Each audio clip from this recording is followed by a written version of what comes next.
বৃহস্পতিবার রাত 12টার পর রসুলের শিখানো একটি বাক্য দিয়ে দোয়া করুন, আপনার দোয়া 7 আসমান ভেদ করে আরশে আজিমে গিয়ে নক করবে। দেখেন, আমরা অনেক সময় দোয়া করি, আমাদের দোয়া আল্লাহ রাব্বুল আলামিন অ্যাকসেপ্ট করে না।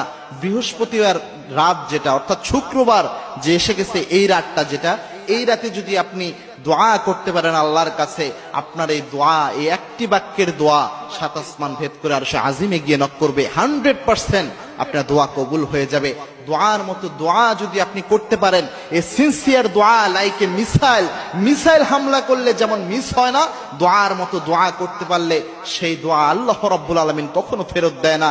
এই যে বর্ণনাটা, এই বাক্যটা আল্লাহর হাবিব সাল্লাল্লাহু আলাইহি সাল্লাম নিজে শিখিয়ে দিয়েছেন। তিরমিজি শরীফের হাদিস এটি। আনাস রাদিয়াল্লাহু তাআলা আনহু এই হাদিস বর্ণনা করেছেন।